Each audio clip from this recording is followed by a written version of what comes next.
The city glittered below. A carpet of diamonds stretched out under the night sky. Up here, on the 52nd floor, the sound of the party was a warm, expensive hum. Ice clinked in crystal glasses. Laughter bubbled up in small groups, then faded into the murmur of a dozen conversations about stocks, art, and skiing holidays. The air smelled of citrusy perfume, fine whiskey, and the faint, clean scent of money.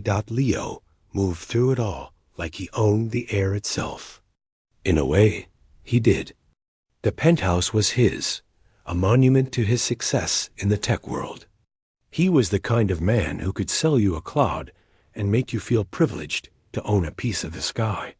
His smile was easy, his eyes sharp, and he had a way of making you feel like you were the only person in the room.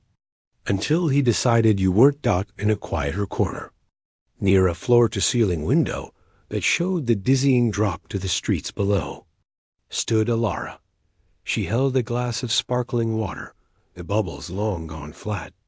She was here as a +1 of a friend from her graphic design firm, a last-minute invitation she now mildly regretted. The view was spectacular, but the crowd felt like a different species. She preferred the quiet click of a mouse, the focus of a design grid, to this swirling performance. She and Leo went way back, though.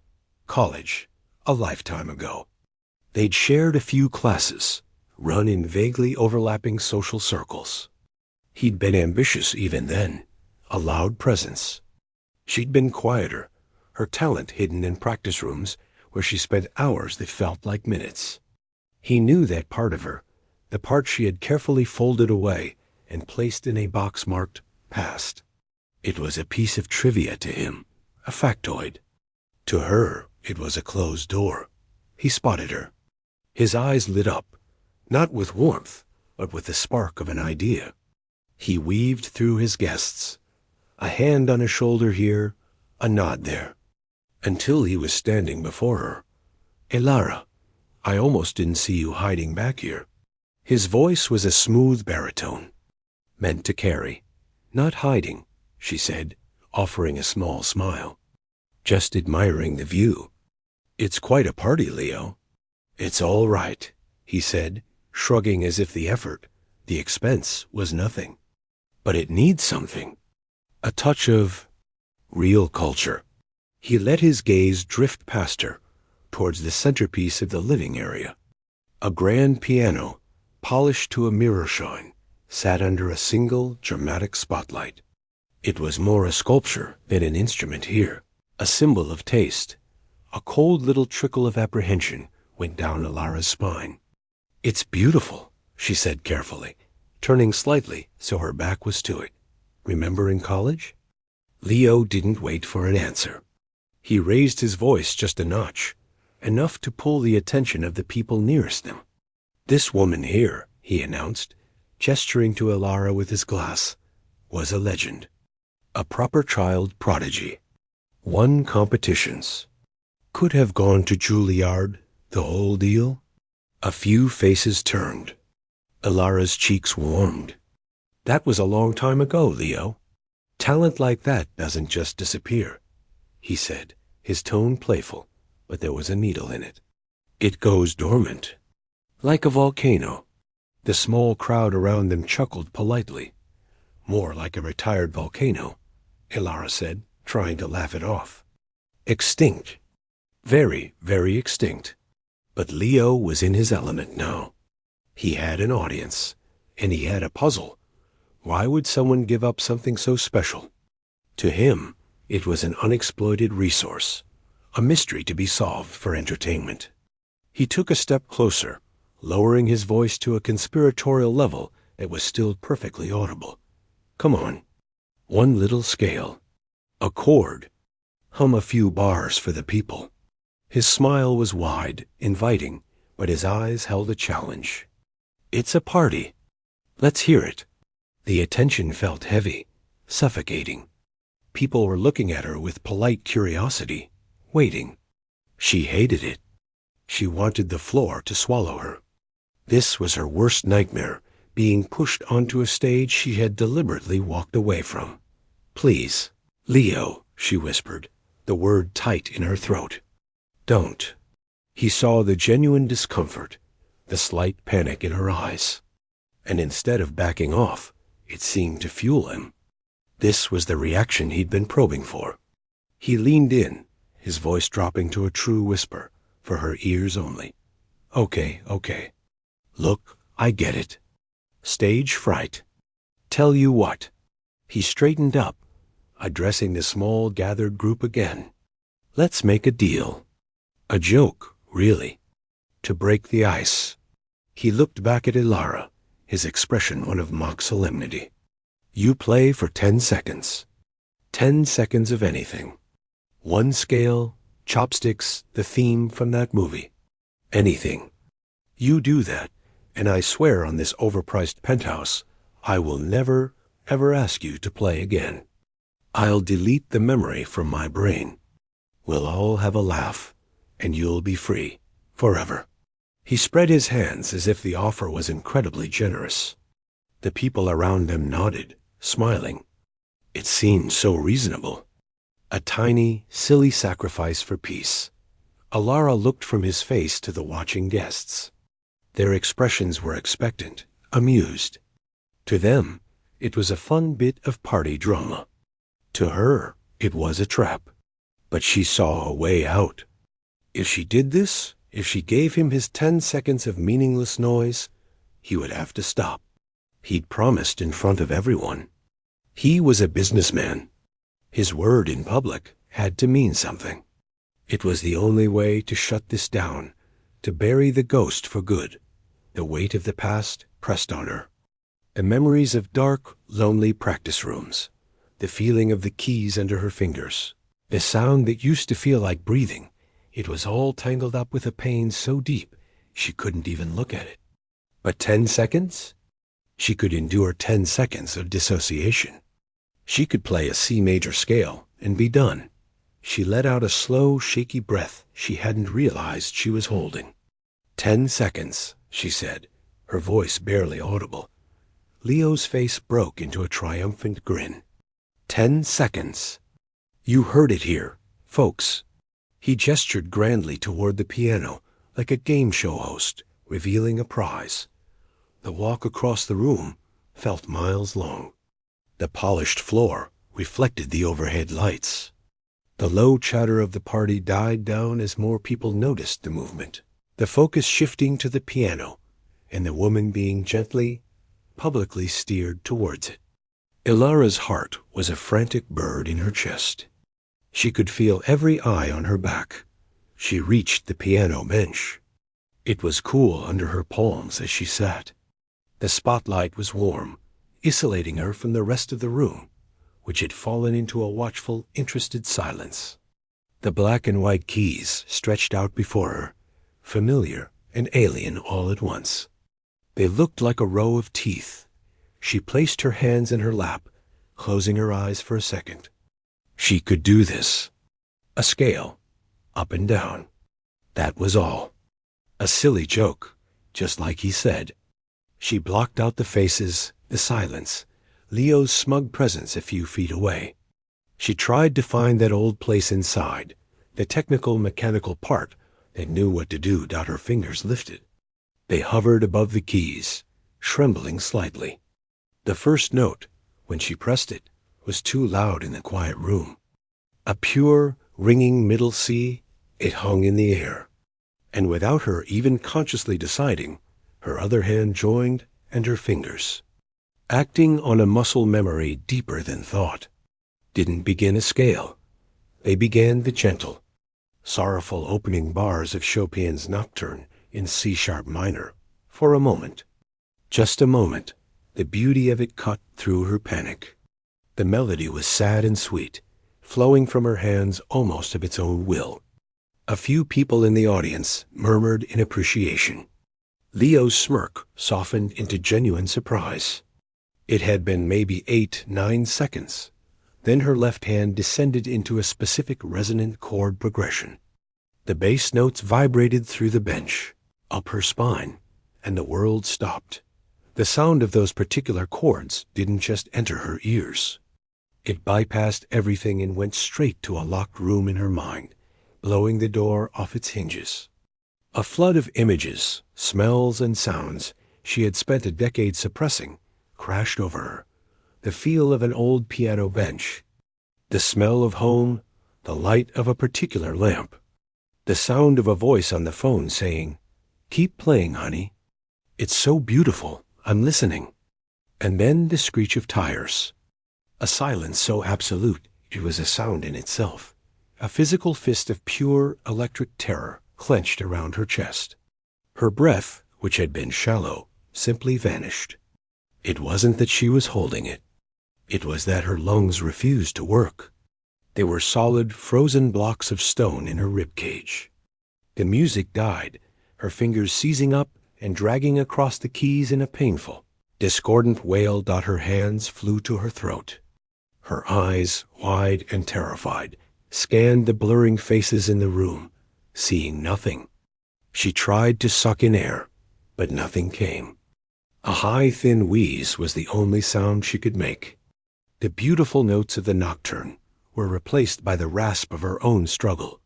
She stood up, the piano bench scraping harshly behind her, her body bending forward as if she'd been punched in the stomach.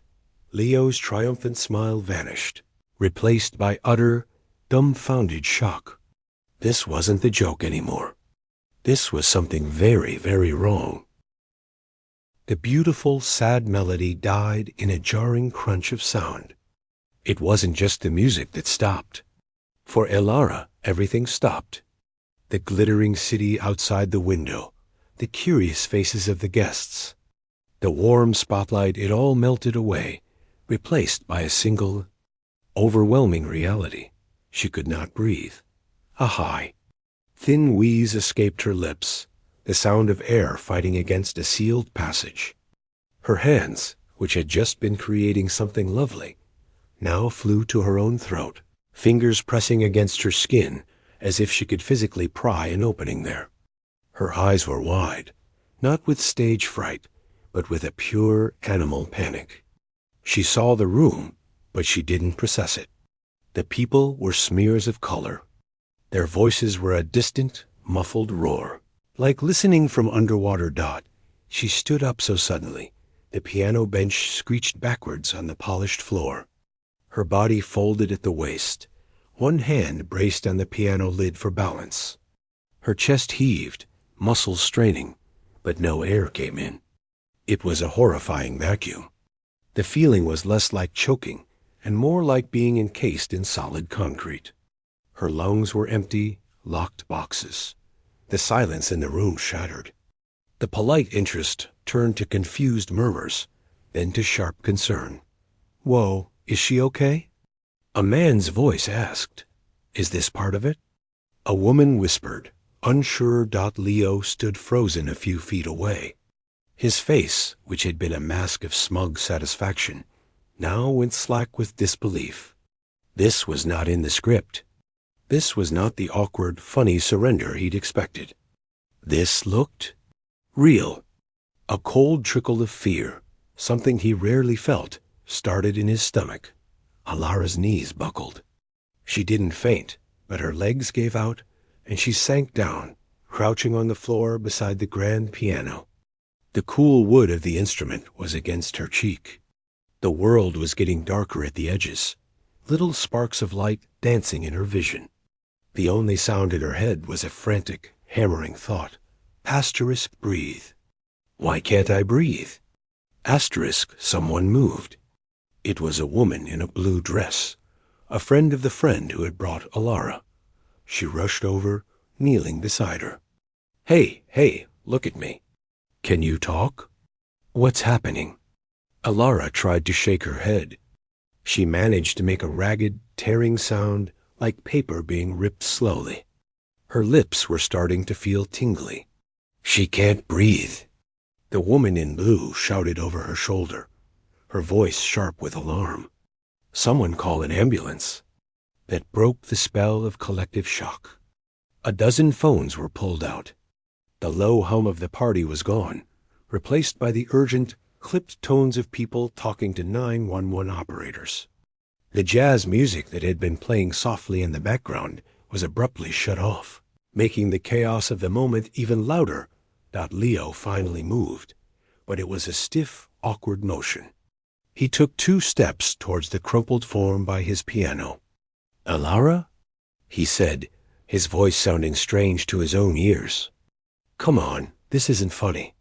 The words were stupid, and he knew it as soon as they left his mouth. Nothing about the gray tinge to her skin was funny. The woman in blue shot him a look of pure disgust. Do something useful. Get her some water. Open a window. He stumbled backwards, then turned and walked quickly to the floor-to-ceiling window, fumbling with a hidden latch.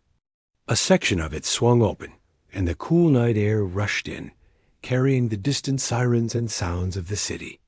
The air didn't seem to help Ilara. She was trapped inside her own body. The initial wave of panic was now a sustained, terrifying reality. Her mind was a frantic animal in a cage, but it was also in a detached corner, observing. It noted the texture of the rug under her fingertips, the smell of lemon furniture polish from the piano, the cold sweat on her own back. This observation felt bizarre, separate from the primal struggle for air. Time stretched and bent. The 10 seconds of music felt like an hour ago. The 2 minutes since it ended felt like a lifetime. She heard the woman in blue talking to her calmly, saying, "They're coming. Just hold on. Try to stay with me." She felt a hand on her back, rubbing slow circles. The human touch was a tiny anchor in the storm. Then, new sounds. The authoritative beep of an elevator arriving on the penthouse floor. The heavy tread of boots. The living room, so recently a scene of elegant celebration, was now invaded by the bright yellow vests and efficient movements of paramedics. "All right, let us through, please." "Give her some space." The voice was calm, professional. The crowd parted. 2 paramedics, a man and a woman, dropped their gear bags beside Ilara. The woman in blue quickly explained what little she knew. She was playing piano, and then she just couldn't breathe. "No history I know of." It came on instantly. The female paramedic nodded, her focus entirely on Ilara. "Hi there, I'm here to help you. Can you look at me?" She shone a small penlight into Ilara's eyes, checking her pupils. Her breathing, what little there was of it, was shallow and terribly fast. "We're going to put this on you, okay? It's just to give you some oxygen." She placed a clear plastic mask over Ilara's nose and mouth. The hiss of pure oxygen was the loudest sound in the world. For Ilara, the mask was both a relief and a new kind of terror. The cool flow of air was there, but her body still fought against taking it in. It was a mental wall, thick and impenetrable. "We need to get her down to the ambulance," the male paramedic said. They worked smoothly together, getting a folding stretcher positioned. With gentle but firm hands, they guided Ilara onto it, buckling straps across her chest and legs. As they lifted her, the room tilted. She saw the ceiling lights moving past in a blur. She saw the faces of the party guests, pale and serious, huddled together. And she saw Leo standing by the open window, his hands in his pockets, staring at the stretcher as if it were an alien object. Then she was moving. The stretcher wheels clicking over the seams in the floor into the private elevator. The doors closed, shutting out the party, the piano, the scene of the crime. The elevator descended, the numbers on the display ticking down. The paramedic kept talking to her in that steady, calm voice. "Just focus on the oxygen. In and out. You're doing fine." In the bright, sterile light of the ambulance, hooked up to a monitor that beeped with her racing heart, the extreme edge of the panic began to dull. The oxygen was slowly convincing her body that it was allowed to function. Her breaths became less like desperate gasps and more like shaky, ragged pulls. The tingling in her lips and fingers began to fade. The heavy concrete feeling in her chest cracked just a little, letting in a sliver of air dot. She started to cry. Not loud sobs, but quiet, exhausted tears that rolled from the corners of her eyes into her hairline. It wasn't a cry of pain, but of sheer, overwhelming confusion and shock. She had touched the piano keys, and her body had declared war on her. Why? The ambulance siren wasn't on. They drove fast, but without the urgency of a true life-or-death emergency. Her vital signs, the paramedic told her, were stabilizing. "Your oxygen levels are coming back up," he said.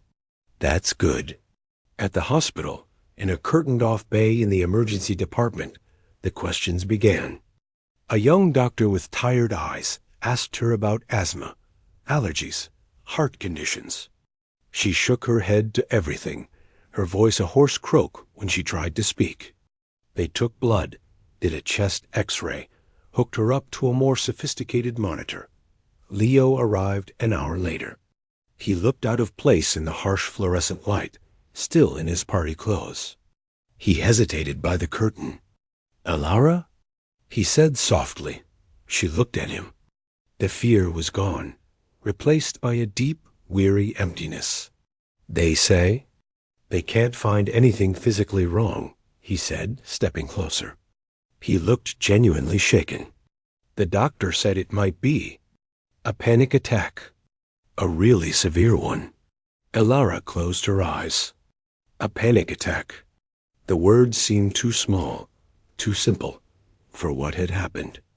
That wasn't just panic. That was her body trying to kill her to protect her from a few notes of music. But as she lay there, listening to the steady beat of her own heart on the monitor, a new and more frightening thought began to take shape. It wasn't the piano. She knew that somehow. It was that song. Those specific chords. They were a key. And they had unlocked something dark and terrible that had been waiting, perfectly preserved, inside her for 10 long years. The hospital room was quiet, a soft gray light seeping in around the edges of the blinds. Morning had come. Alara lay in the narrow bed, staring at the ceiling. The beep of the heart monitor was gone, the wires removed. Her body, according to every test they could run, was perfectly fine. Lungs clear, heart strong, blood normal. The mystery of her breathing had simply vanished a few hours after she arrived. A doctor had come in earlier, an older woman with a kind but direct manner. She'd sat on the edge of the chair. "There's nothing physically wrong with you," she had said, her voice calm. Sometimes, when our mind is dealing with something too big, too painful, it speaks through the body. It can't find the words, so it creates a symptom instead. A very real symptom. "So I made it up?" Alara had asked, her voice still rough. "Not at all," the doctor said gently. "The terror you felt was 100% real. The breathlessness was absolutely real. Your body believed it was suffocating. We call it a conversion disorder. It's like your emotions converted themselves into a physical crisis. There's a circuit breaker in your mind that tripped. To protect you from something." "Protect me from what?" Alara whispered, but she was afraid she already knew. "That," the doctor said, "is what you need to find out. I've asked a colleague of mine to come speak with you. Someone who can help you trace the wire back to the switch." Now, Alara waited for that colleague. The night replayed in her head on a loop. The feel of the keys. The first notes. Then the chord. That specific, deep, resonant chord with her left hand. It was the trigger. She knew it in her bones. It wasn't just playing. It was that exact musical doorway. A gentle tap came at the door. A man entered. He was perhaps in his 50s, with a calm face and glasses. He didn't wear a white coat, just a simple sweater. He introduced himself as the hospital's consulting psychiatrist. He pulled the chair up and sat, not too close, giving her space. "They tell me you had quite a scare. he began. And that it started with music. Elara nodded, wrapping her arms around herself. It felt strange to talk about it. The party, Leo's pressure, it all seemed so silly and distant now, overshadowed by the sheer physical terror that followed. "Can you tell me about the piece you played?" he asked. It was Chopin. "A nocturne," she said. "I didn't mean to play it. My hands just went there. Do you have a history with that piece? Did you play it often? For exams or recitals?" A cold knot tightened in her stomach.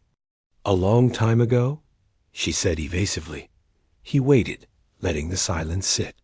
It wasn't a pushy silence, but an open one.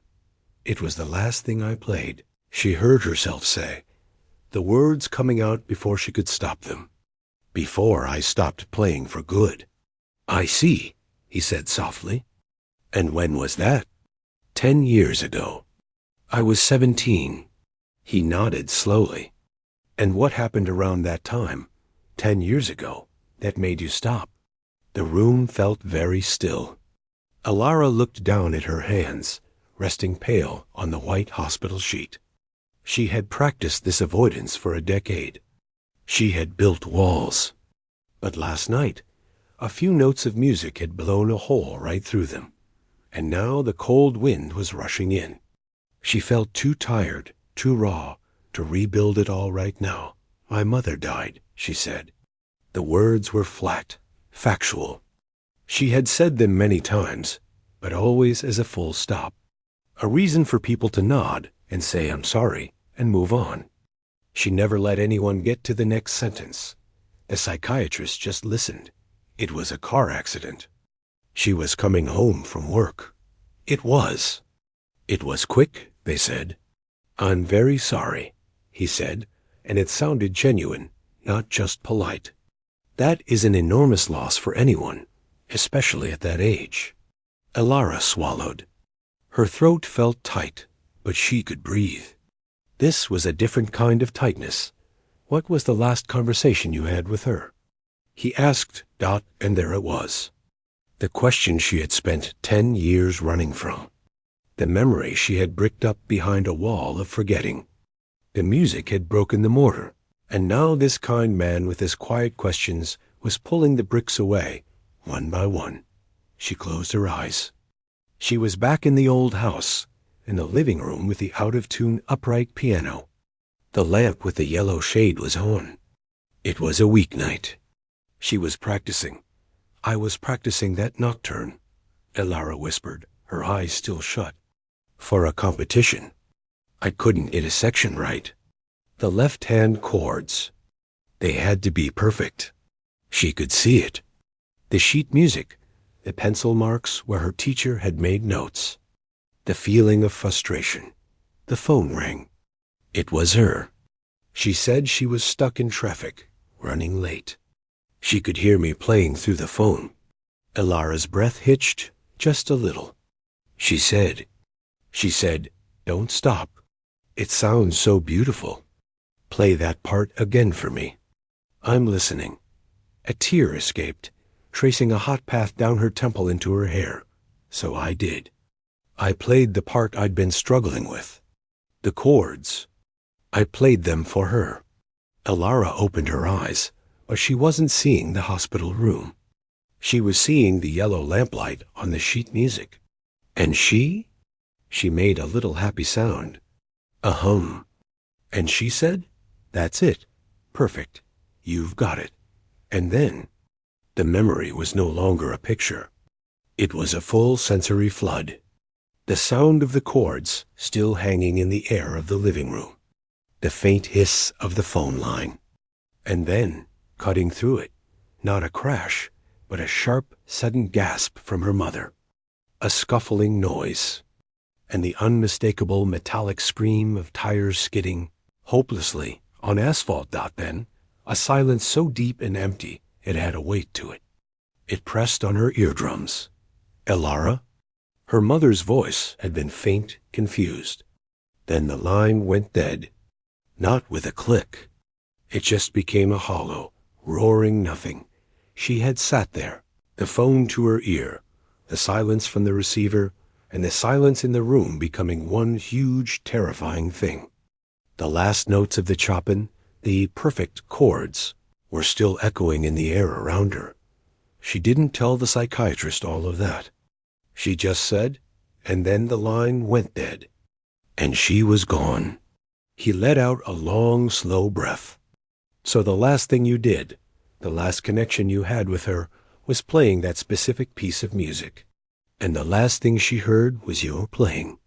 Alara nodded, the tears coming quietly now. It wasn't the crying from the ambulance.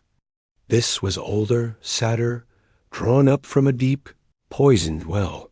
Your mind made a connection, he said, his voice gentle but clear. A powerful, unconscious link. Between that music, that moment of artistic triumph she witnessed, and the unimaginable trauma of her death. The brain is a meaning-making machine. It links things together. In your case, it linked those chords with the sudden, catastrophic loss of the person you were playing them for. He leaned forward a little. What happened last night wasn't just a panic attack. It was a reliving. When your hands played those chords, you weren't just a woman at a party. Part of you was instantly back in that living room, on that phone call, in that moment of loss. And the feeling was so devastating, so overwhelming, that your mind's only option to protect you was to shut down the function most associated with the moment, your breath. She was listening, and then she was gone. The music was tied to the cessation. So your body recreated the cessation. It made you stop too. It made a terrible, logical sense. It was a horrifying code her own brain had written. Play this music equals experience that loss. The punishment for touching those keys was to relive the suffocating grief. Literally, I felt guilty, Alara said, the confession wrenched from her. For so long. If I hadn't been practicing, if she hadn't been listening to me, maybe she would have been more focused on the road. Maybe she wouldn't have called. That is a very common feeling, the psychiatrist said. But it is not truth. The truth is, you gave her a moment of beauty on a difficult drive. You connected with her. The accident was a tragic, separate event. Your mind, in its grief, fused them together. And last night, it showed you just how firmly they are fused. He explained that this wasn't about weakness. It was about a memory so powerful it had taken on a physical form. The treatment wasn't about medicine for the lungs, but about gently, carefully, disentangling the wires in her mind, separating the music from the loss. When he left, promising to see her again, Ilara felt exhausted, but strangely lighter. The monster had a name now. It wasn't a random curse. It was her own grief, frozen in sound. Later that afternoon, Leo appeared in the doorway. He looked terrible, like he hadn't slept. He was carrying a pathetic-looking bunch of flowers from the hospital gift shop. "Can I come in?" he asked, his usual confidence completely absent. She nodded. He came in and stood awkwardly by the bed. "They said you're okay, physically." "I am," she said. "They said it was." Psychological, it was.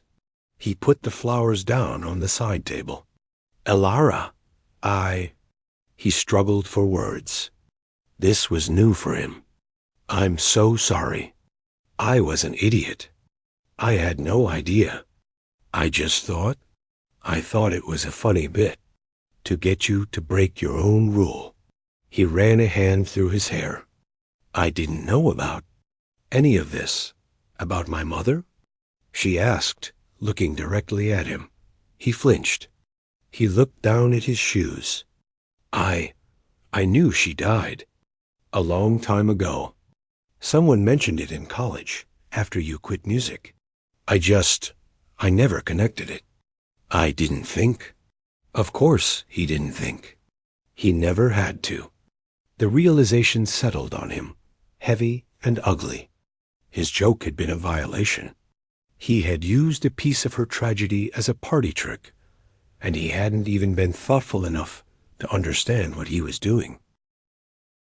"I'm sorry," he said again, the words sounding hollow even to him. Alara looked at him, at his genuine but shallow remorse. His apology was for the shock, for the scene, for his own embarrassment.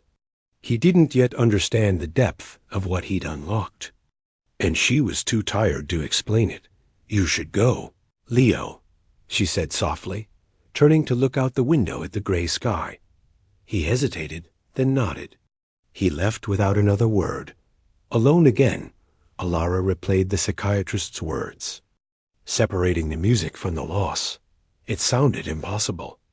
They felt like the same thing. The chords were the last breath of her old life. How do you pull apart something woven that tightly? But for the first time in 10 years, she had a direction. She had looked directly at the locked room and seen the outline of the door. Now she had to find the courage, not to open it, but to finally take the lock apart. The quiet of her own apartment was a relief after the sterile sounds of the hospital. Alara moved through the familiar rooms like a ghost. Everything was the same, the tidy desk with her computer, the plants on the windowsill, the framed prints on the wall, but she felt different. Cracked open. The shell she'd built around herself had a major fracture, and the world felt sharper, louder, more dangerous. For a week, she did very little. She called in sick to work. She made simple meals, but barely tasted them. Mostly, she sat by the window, watching the world go by. The psychiatrist's words echoed in her head. Separating the music from the loss. It was a nice idea. But how do you separate the scent of rain from the feeling of being cold? They were just together. She thought about the memory, the one she had fully unearthed. She let herself go there, in small doses. Not to the horrible silence on the phone, but to the moments before. Her mother's voice, tired from work, but warm with pride. "Play that part again for me." It was love transmitted through a phone line. For 10 years, she had let the ending poison the entire memory. Now she tried, painfully, to hold on to the good part. The love part. It was like picking up a piece of broken glass, beautiful, but sharp, careful not to get cut. Meanwhile, Leo was having his own kind of crisis. He went back to his glittering penthouse. The grand piano sat there, silent and accusing. He had it covered with a sheet, like a corpse. The party had been a disaster, talked about in hushed, amused tones in his circle. But that wasn't what gnawed at him. It was the look on Alara's face in the hospital. Not anger, but a deep, weary emptiness. He had caused that dot. He was a man who solved problems. He built apps to streamline messy emotions, to make things efficient. This was a glitch. A bad one. And he needed to understand the code. He called an old friend from college, someone who had been closer to Alara back then. Over an awkward coffee, he asked, bluntly, "That thing with her mom, the accident, do you know anything more about it?" The friend, a gentle woman who now taught art, looked at him with disappointment. "Why do you want to know, Leo? So you can have a better story to tell at your next party?" The sting was deserved. "No," he said, and for once, he meant it. I did something stupid. I need to understand what I did." She studied him, sighed, and told him what she knew. It wasn't much more than the basic fact, but she offered one detail Alara had shared once, a lifetime ago, in a moment of vulnerable grief. She was on the phone with her when it happened. Her mom was listening to her practice. That's why she never played again. Couldn't bear it. The information hit Leo like a physical blow. He sat back in his chair, the coffee shop suddenly too bright, too noisy. Listening to her practice, he saw it all clearly now, a devastating chain of cause and effect. His joke at the party hadn't just been in poor taste. He had, with the precision of a surgeon, located the exact point of her deepest trauma and applied pressure. He had forced her to recreate the very moment that broke her. It wasn't just ignorance. It was a kind of cruelty he hadn't even known he was capable of. A cold shame settled over him, a feeling so foreign it was like wearing clothes that didn't fit. He had spent his life chasing winds, admiring his own reflection in other people's eyes. Now he saw a different reflection, a man who used people's pain for his own amusement. He knew an apology over the phone or a text would be another insult. This demanded a face-to-face acknowledgement of what he'd done. He drove to her apartment building, his fancy car feeling ridiculous. He sat in the parking lot for a long time, rehearsing speeches that all sounded hollow. Finally, he went up and knocked on her door. When Elara opened it, she looked pale but calm. She wasn't surprised to see him. She just stepped back, letting him in without a word. The apartment was warm and lived in, so different from his own sterile space. He stood awkwardly in the middle of the living room. No piano here. Just a bookshelf, a sofa, the quiet hum of a refrigerator. "How are you feeling?" He started the weak, standard question. "I'm okay," she said. She didn't offer him a seat. She just waited, her arms crossed loosely over her chest. "I talked to Maya," he said, mentioning the friend's name. "From college." Elara's expression didn't change, but her eyes hardened just a fraction. "She told me about the phone call, that your mother was listening to you play when—" He couldn't finish the sentence. "You were playing for her." Elara nodded slowly. Yes. Leo's carefully prepared speech evaporated. All that was left was the ugly truth. "I knew she died. I knew it. I'd heard that. And I still pushed you. I stood there in my stupid apartment with my stupid piano, and I made it into a party trick." His voice cracked. "I wanted to see if I could make you break your own rule. I thought it would be funny to crack that calm exterior you always have. I knew it was a sore spot, and I poked it. On purpose." He was confessing to a worse crime than simple thoughtlessness. This was deliberate. He saw her absorb the words, saw the pain flash in her eyes, but she didn't look away. "You didn't know about the phone call." She stated double quotes, "No, but I knew it was painful. And I used that. That's what I do. I see a soft spot, and I push to see what happens. To feel like I have some effect on the world." He looked at his hands, the hands that gestured and charmed and manipulated. "I am so sorry, Elara, not just for what happened, but for my reason for doing it. It was cruel." The silence in the room was thick. Elara walked over to the window, looking out. She had imagined this confrontation many times in the past week, fueled by a quiet anger. But now that he was here, offering not an excuse but a confession, the anger morphed into something else. A profound, exhausting sadness. "For 10 years, she said, her voice quiet but clear, I thought the music killed her, that my playing distracted her, that the last thing she knew was the sound of me getting a chord right, instead of the sound of her own life." She turned to face him. "I locked that song away in a vault and buried the key. And you, with your joke, you just dragged the whole vault into the middle of a party and blew the door off." Leo felt sick. "I didn't know. But you wouldn't have cared if you did know," she said. "And it wasn't an accusation, just a sad fact. That's the worst part. The specifics wouldn't have mattered to you. The pain was just a tool.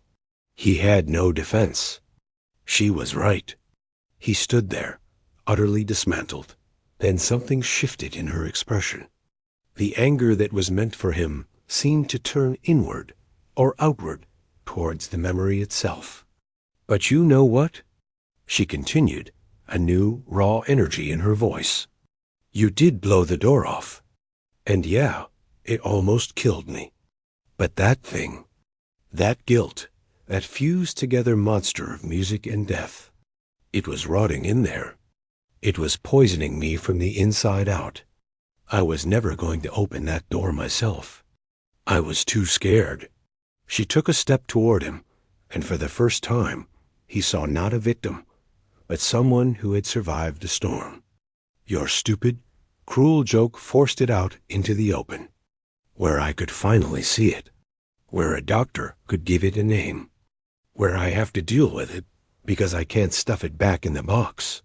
It was the last thing he expected to hear. He wasn't forgiven. He wasn't a hero. He was the catalyst for a disaster, but the disaster had needed to happen. I don't want your forgiveness, Leo, she said firmly. I don't even know if that's possible right now. But I want you to understand exactly what you did. Not just caused a scene. You reached into my past and triggered a landmine. And you have to live with knowing that. He nodded, tears of shame and regret welling in his own eyes, a sensation he couldn't remember ever feeling before. I will, he whispered. I do, he left soon after. There was nothing more to say. The conversation was over, and it had changed both of them forever. Alara closed the door behind him and leaned against it.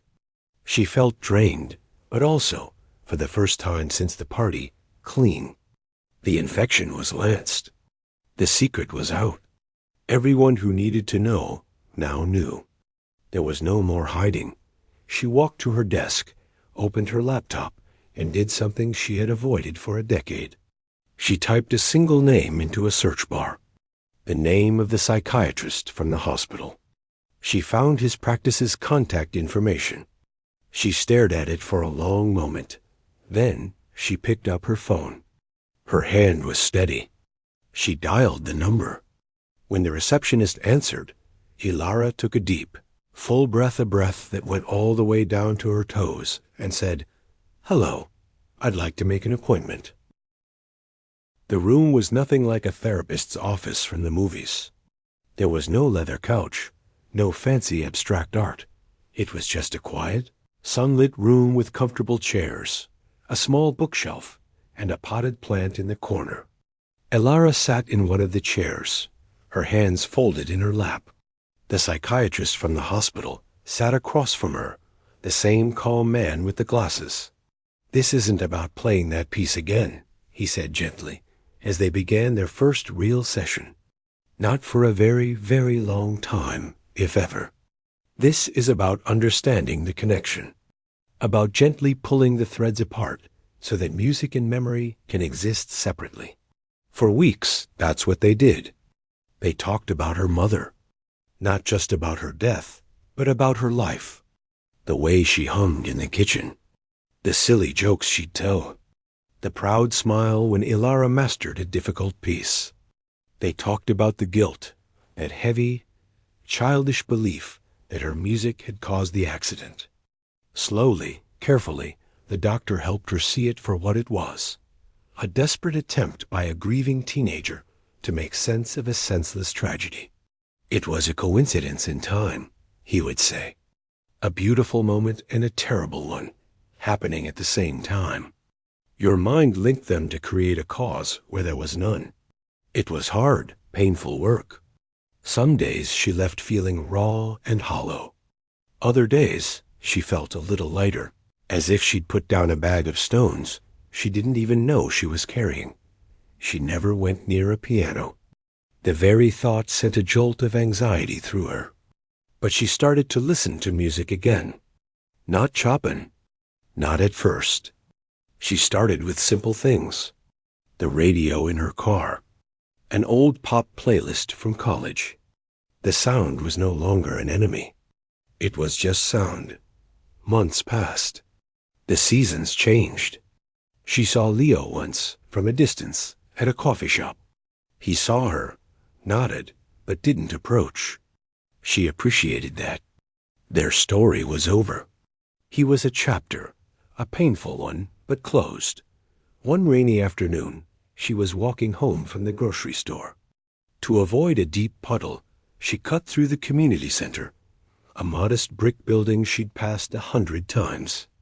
In the hallway, a door was propped open. Inside was a small, simple room, and against the far wall, under a window streaked with rain, was an old, upright piano dot. It wasn't grand or glamorous.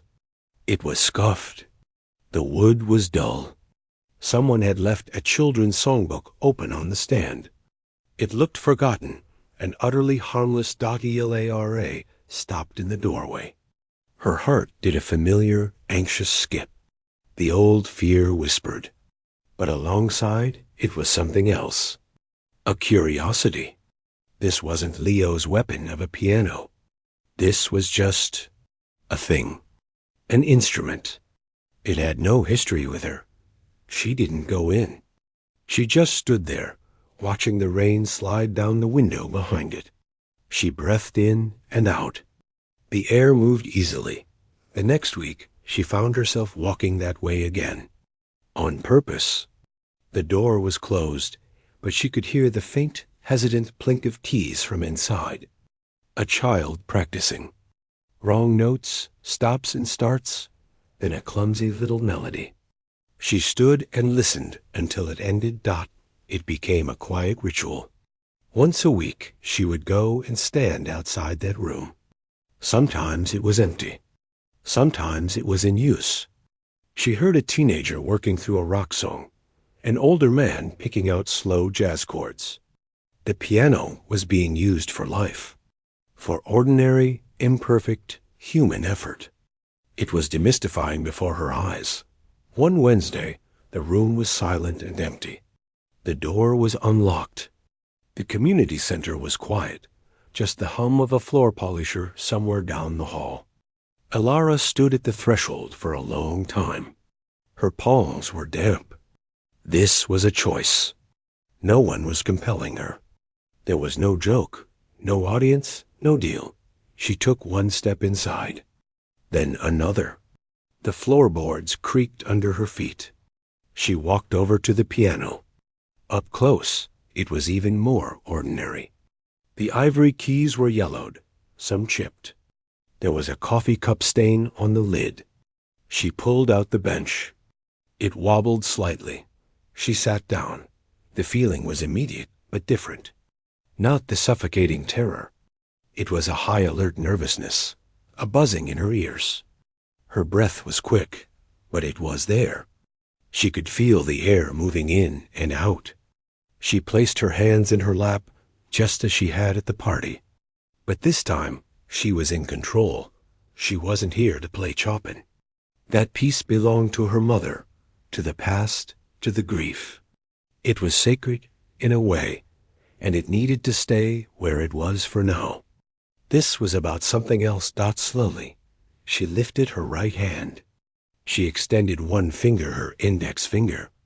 She held it over a single white key, near the middle of the piano. She just looked at it. The key was just a piece of plastic and wood and felt. A tool. She pressed it down. The note rang out the room. It was a pure, simple sound. It wasn't beautiful or sad. It was just a note. It faded away into silence. Alara let out the breath she'd been holding.